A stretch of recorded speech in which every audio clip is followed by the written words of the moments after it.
What happens when a man who saves strangers for a living stumbles into the one room he was never meant to enter? Adrian wasn't supposed to be there.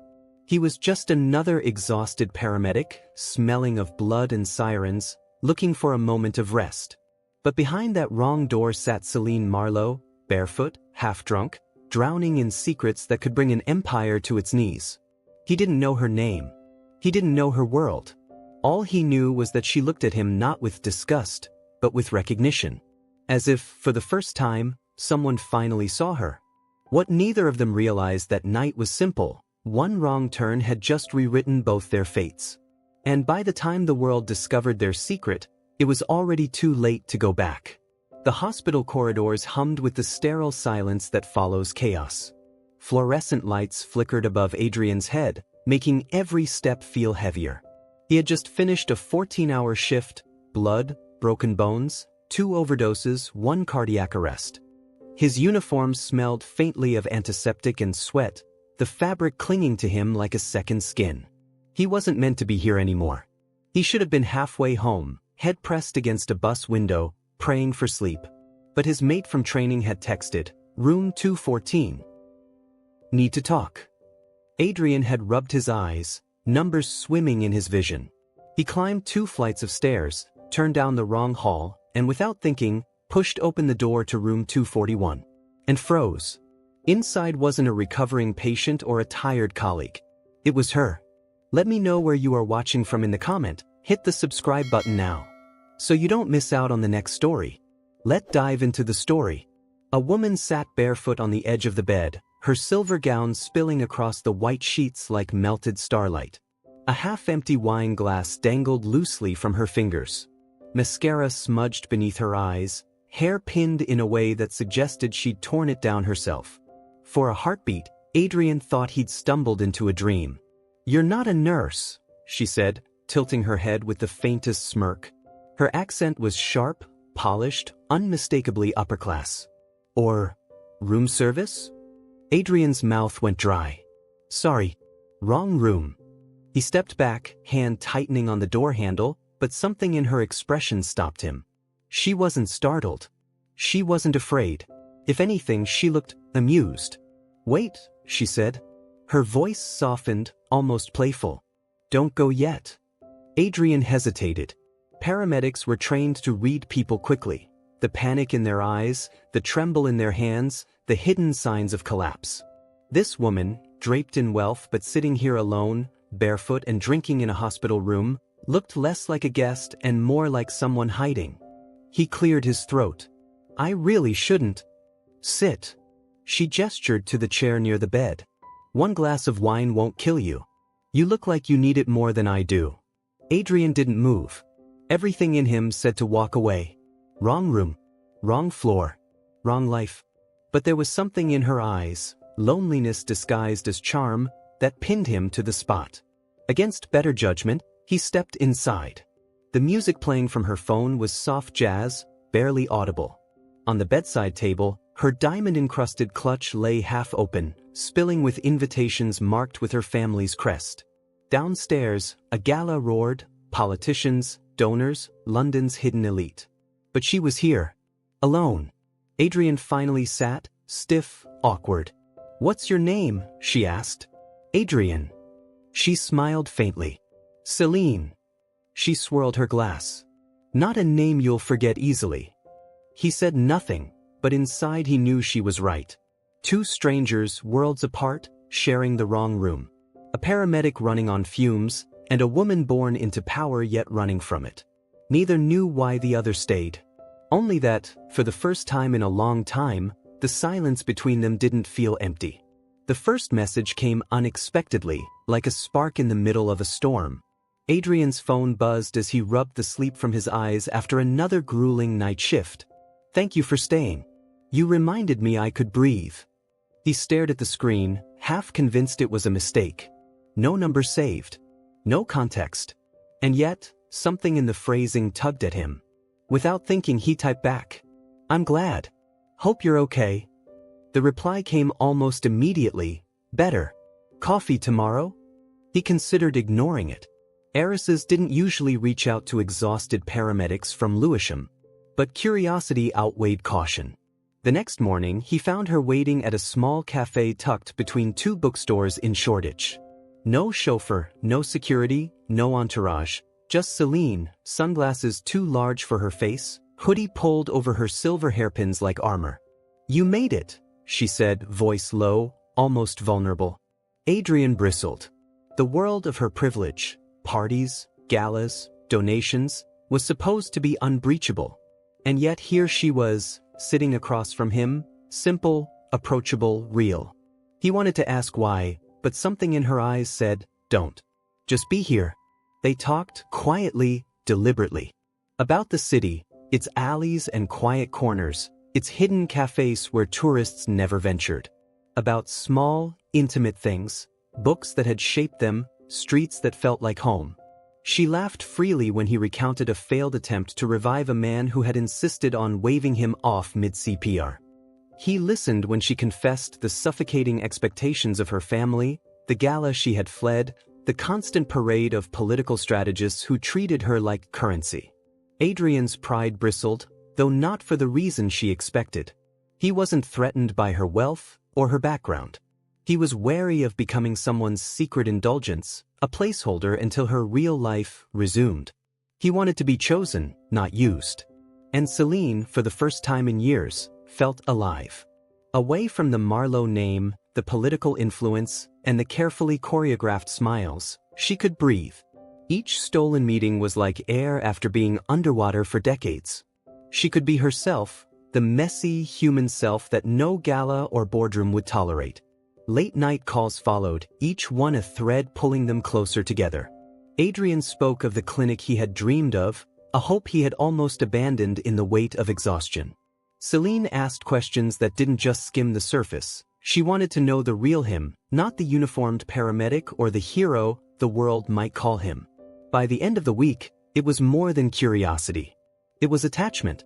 A fragile, tentative connection that neither fully acknowledged aloud but both felt in every heartbeat. Adrian began to notice the way she arrived before him, quietly, sipping her coffee as if she had no place else to be. Celine realized she watched for his text, his call, the sound of his voice at the end of a long night. And the city itself seemed to shift around them. London's wealth and power were still out there, glimmering in the distance, but for a few stolen hours, they existed in a world of their own making. Unlikely, improbable, and fragile, yet utterly irresistible. Neither could know how dangerous this connection would become, how impossible it would be to keep, or how much their worlds would demand of them. All they knew was that, for now, it felt like freedom. The first time Adrian heard the name Clara Wynne, it was in a damp basement beneath an abandoned factory in East London. Celine had dragged him there one Saturday night with nothing more than a sly smile and the cryptic words, "Trust me." He'd expected another gala, another room where he'd feel like furniture. Instead, he found himself surrounded by canvases that bled color across brick walls, sculptures welded from scrap metal, and music that pulsed raw and unpolished.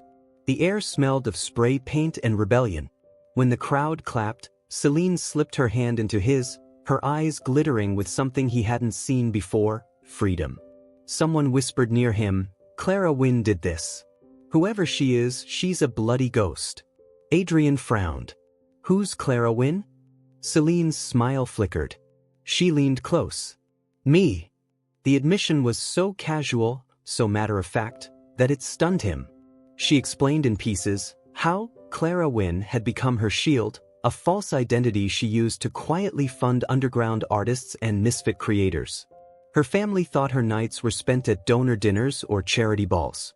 Instead, she was here, building something that had nothing to do with the Marlowe name. "No press. No spotlights," she said, brushing her hand against a canvas splattered with violent reds. "Clara Wynne is the only version of me that doesn't have to smile for anyone." Adrian studied her, equal parts impressed and unsettled. It wasn't the secrecy that bothered him, it was the exhaustion he caught in her eyes, the way she seemed to be holding her breath even in freedom. Later that night, in his flat, Celine turned the questions on him. "You talk about the job, the patients, the city, but never about you. What do you want, Adrian? What's yours? He hesitated. Paramedics weren't trained to dream, they were trained to respond, to endure. But under her gaze, the truth slipped out. I used to want a clinic. Community-based. Affordable care.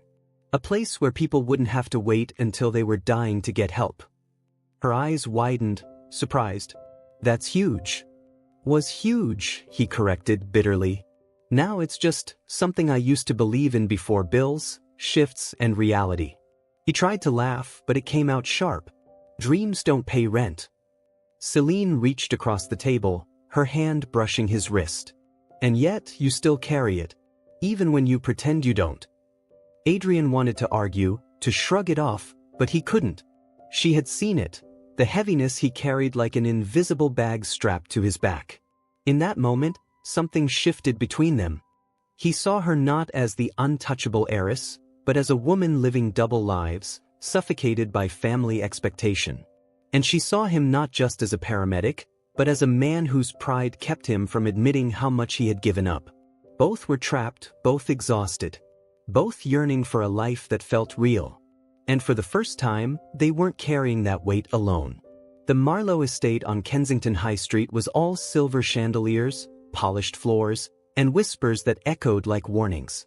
Celine sat in the drawing room, the afternoon sun catching on her diamond bracelet, and listened to her father and uncles debate her future as if she were a chair to be moved rather than a human with breath and choice. You've spent too much time hiding in your little world, Celine, her father said, voice clipped and precise. It's time you consider someone who can secure both our legacy and your position. Edward has already spoken with Barrister Langley. He is well-connected, discreet, and entirely suitable. Celine's fingers tightened around the edge of her teacup. I don't want to talk about this right now. Her mother's eyes narrowed. Your desires don't matter. You're part of something bigger than yourself. This isn't about you. It's about us, our influence, the campaigns we fund, the people who depend on us. Celine's chest felt tight, as if she were being compressed from all sides.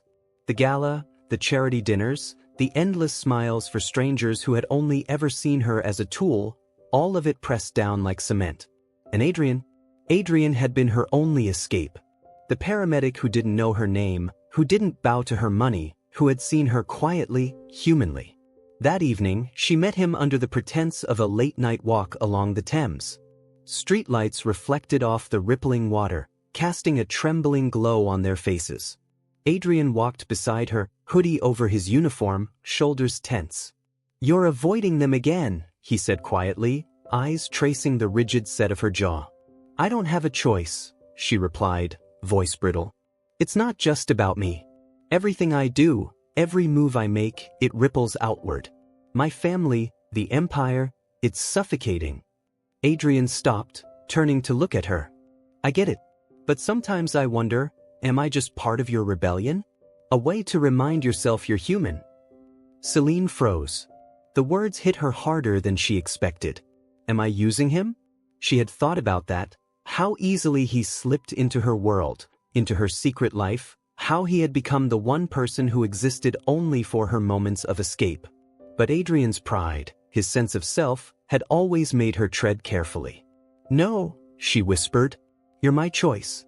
You have to believe me. He ran a hand through his hair, frustration and hurt in equal measure. I want to, but I can't help feeling like, if this were anyone else, you'd have left me behind as soon as the cameras returned. Celine reached for him, gripping his arm. I'm not them. I can't be them. I'll never stop choosing you, not for a moment. But even as she said it, a shadow passed across her expression. Tomorrow, another dinner. Another meeting with Langley. Another reminder that her world had rules she could never fully escape. And while Adrian carried his fatigue like a badge, she carried expectations like chains. They walked on, feet splashing through puddles left by a drizzle earlier, each step heavy with unspoken fear. Both wanted to trust.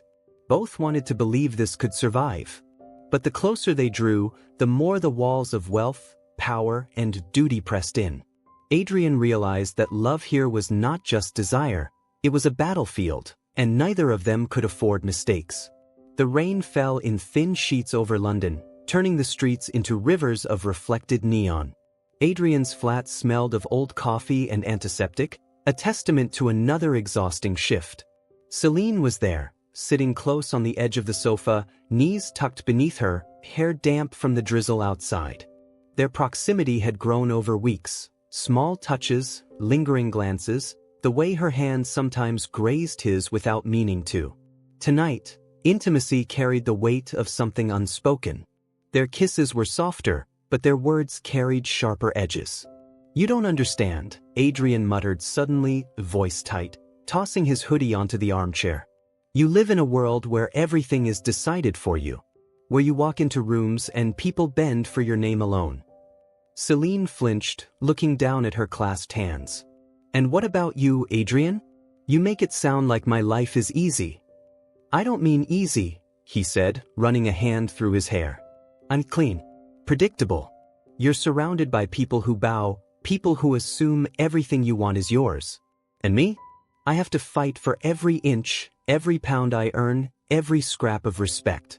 And I'm supposed to, what? Share you with that world? Or be part of it somehow?" Celine's lips trembled. "I didn't ask for your life to be like that. I just want us." "Us?" he repeated bitterly, voice breaking. "You mean the secret us? The us that only exists when you hide from them. And when you're back at your gala, I'm just invisible."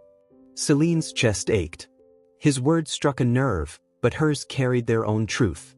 "I'm trying to find a way to be both loyal to them and loyal to myself. And I thought I could do that with you." He shook his head, frustration boiling over. "You can't have it both ways. I can't be the thrill, the escape. I'm not here for that. I need to be your choice, Celine, not your rebellion." Tears pricked her eyes, unbidden. "I don't want you to be a rebellion. I want you to be real. I want us to be real."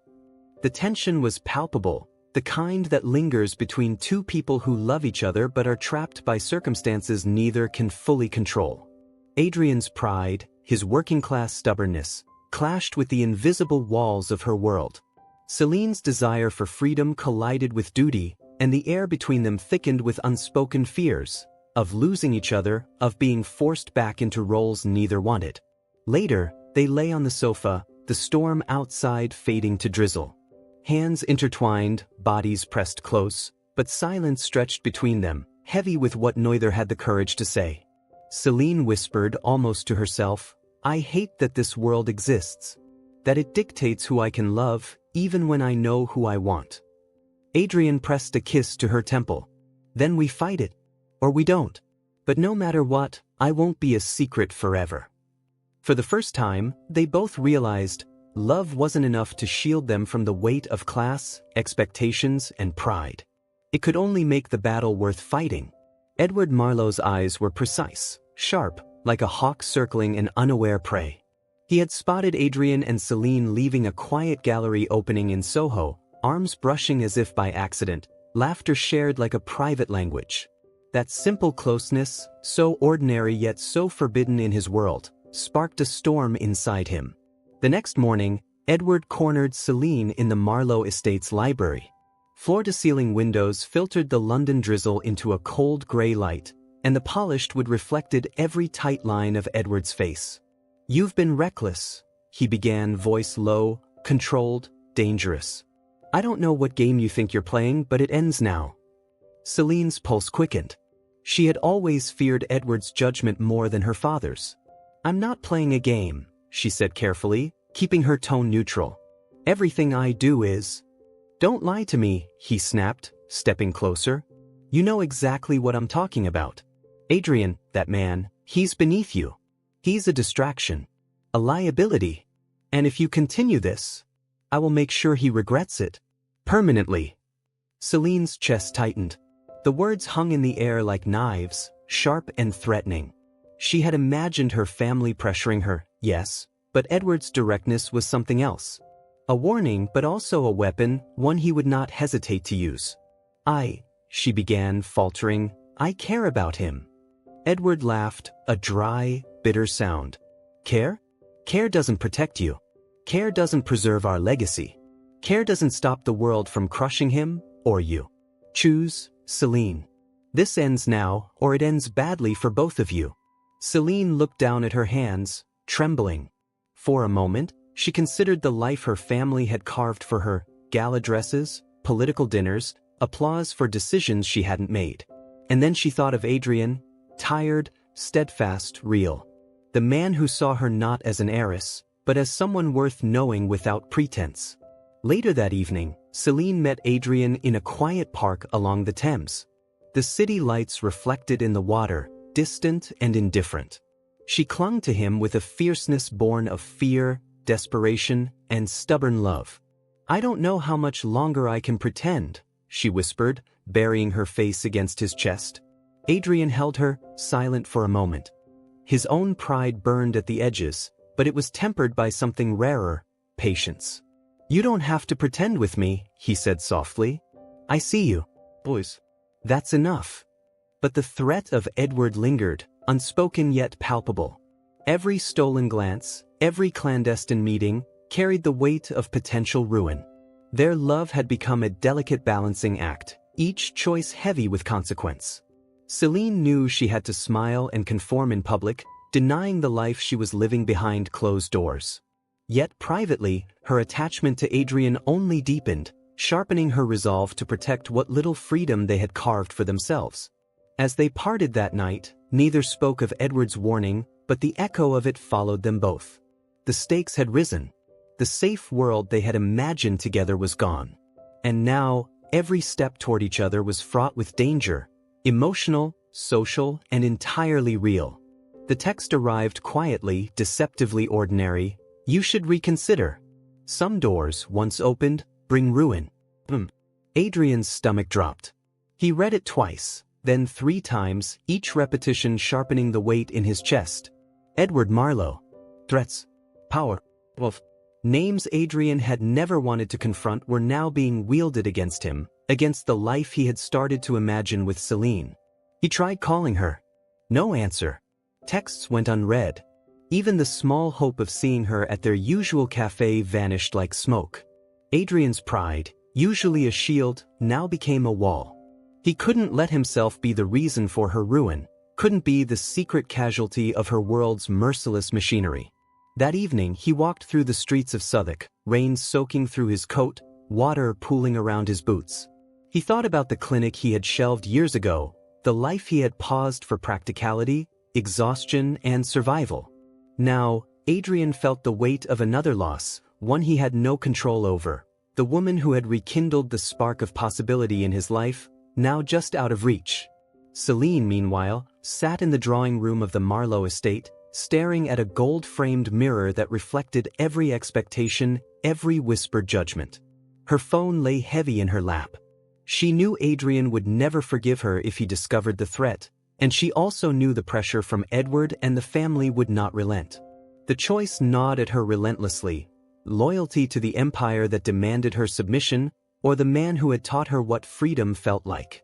Every breath felt like a betrayal. Every glance toward the phone was a stab of guilt. A week passed. Adrian's absence became a physical ache, a presence in its own right. He returned to his paramedic shifts, answering emergencies mechanically, going through motions with a numbness that scared even him.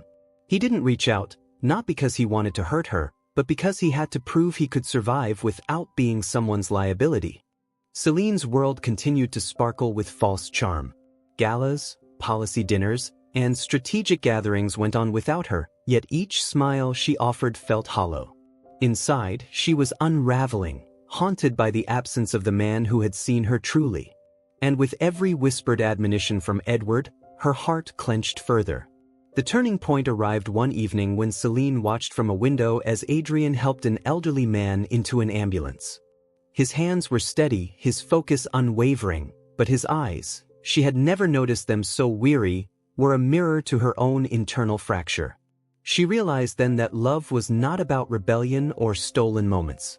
It was about choices, courage, sacrifice. And she had let fear dictate hers.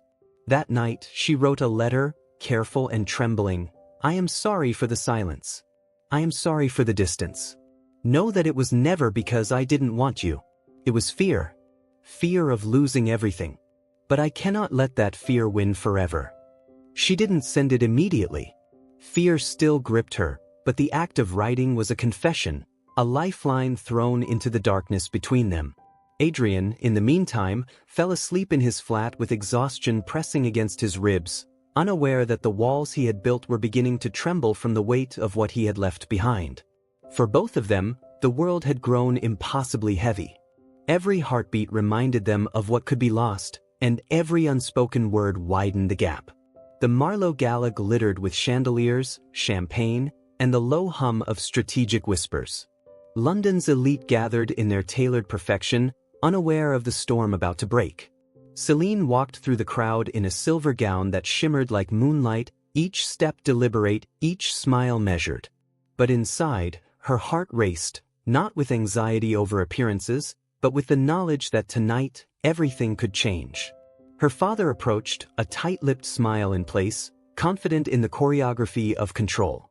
"Celine, Edward tells me you've been reconsidering. Perhaps it's time to accept your role, our plans." She held up a hand, cutting him off mid-sentence. "No," she said, her voice steady, carrying across the hushed room. All eyes flicked to her. "I'm done pretending. I'm done living by rules that aren't mine." Murmurs spread like wildfire. Guests whispered, some shocked, some amused, others calculating what this act meant for power and influence. Celine ignored them. She didn't care about optics tonight. She cared about truth.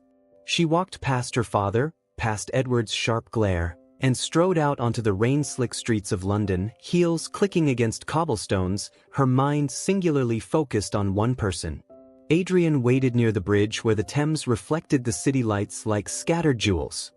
He spotted her silhouette before he recognized her, slightly soaked, defiant, alive. The tension between them, built over months of stolen moments and whispered fears, shattered in an instant. "Celine," he said, breathless, eyes searching hers for the truth. She ran to him, tears mixing with raindrops, laughter shaking her shoulders. "No rebellion. No secrets. I want you. I choose you." Adrian's arms tightened around her, the weight of his pride and worry falling away in a single heartbeat. "You don't know what that means, do you?" "I know exactly what it means," she said, her forehead resting against his chest. "It means facing the world, whatever it throws at us. Together." They stood there for a long moment, rain falling like a curtain around them, the city oblivious to the revolution of hearts occurring beneath its indifferent lights.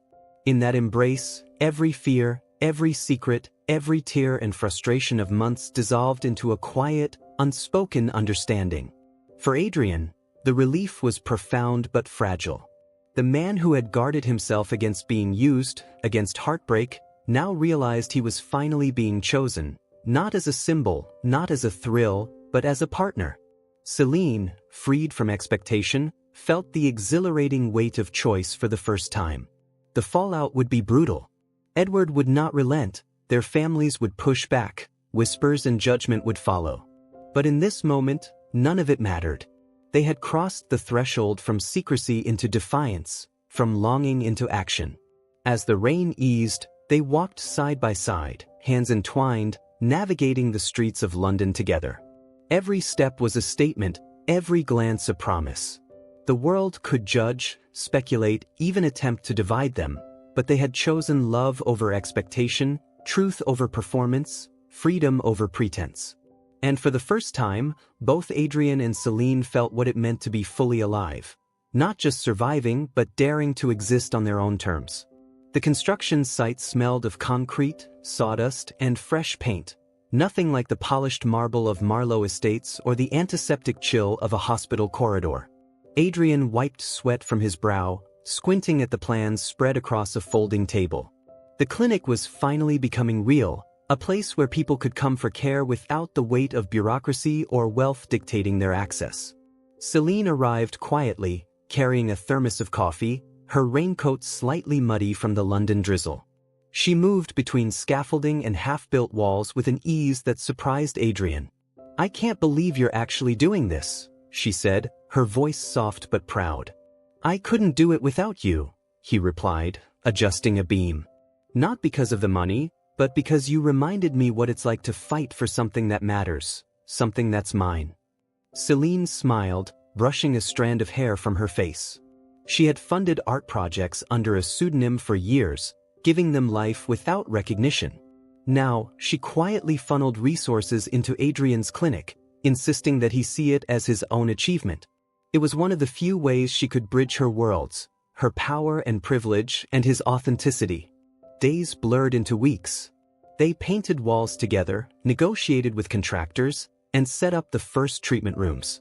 There were delays, disagreements, moments when frustration bubbled to the surface.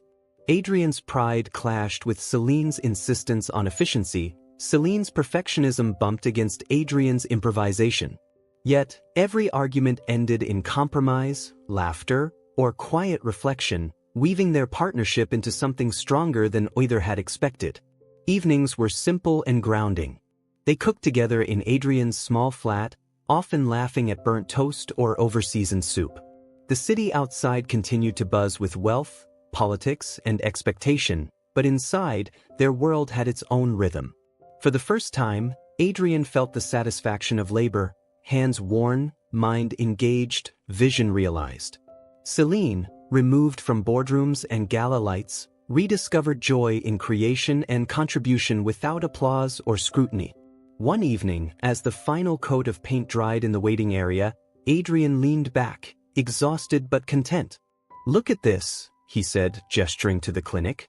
"This, all of it. Ours. Not inherited. Not given. Built from nothing." Celine placed her hand over his. "We've built more than walls and rooms. We've built a life we chose. It's messy, it's hard, but it's ours. And that's more than I ever had before." Their eyes met, a silent acknowledgement passing between them, the freedom to create, to exist, and to love without expectation. This was real, tangible, vulnerable, perfect in its imperfection. Outside, London continued its endless pulse. Inside, they found their own heartbeat, a rhythm neither wealth, nor duty, nor family could dictate. Every small victory in the clinic, every patient's gratitude, every evening spent in shared quiet strengthened the foundation of their new life. It was a love and purpose built slowly, deliberately, away from the noise, and that made it all the more profound. For the first time in years, both Celine and Adrian understood what it meant to own something completely, their hearts, their choices, and their world.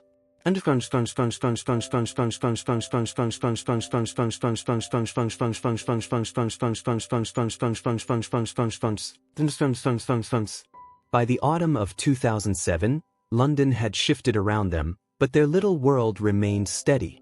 Rain-slick streets, bustling markets, and narrow alleyways framed a life far removed from the glittering chandeliers of the Marlowe estate. Celine and Adrian lived above a small, independent bookstore, the smell of old pages and fresh coffee blending into a comforting domestic rhythm. Celine painted again, quietly, under her pseudonym.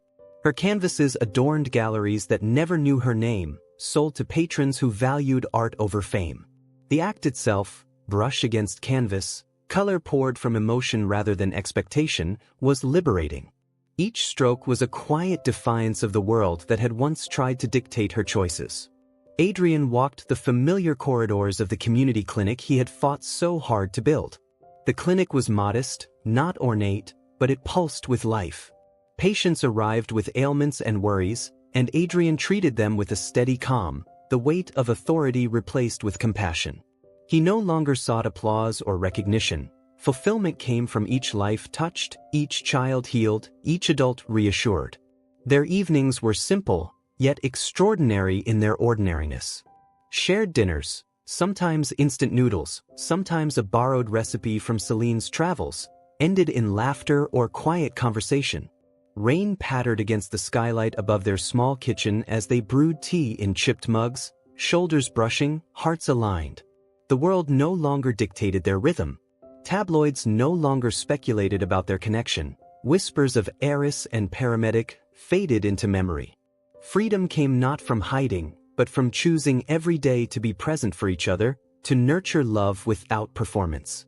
Celine often glanced out at the streets below, watching ordinary Londoners pass, feeling a sense of belonging she had never experienced in the gilded cages of her family's power. Adrian, standing behind her, hand resting lightly on her waist, reminded her silently what she had fought for: autonomy, connection, and truth. Some nights, they would linger over old gallery sketches or patient stories, imagining possibilities that had once seemed impossible. The clinic expanded slowly, driven by passion, not prestige. Celine organized small, underground art shows for children in local schools, supporting creativity where it was often overlooked. Their contributions to their communities were unpublicized but profoundly felt. Love, they realized, was not always spectacular. It wasn't about rebellion or drama. It was in the quiet moments: breakfast in pajamas, brushes of hands on stair rails, the shared warmth in a small, rented flat. The choice to stay, to build, to be fully present, that was the real victory.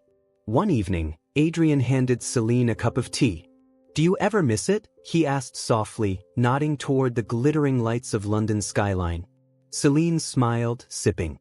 "I used to. But now, I've got everything I need here. Everything I want. It's ordinary.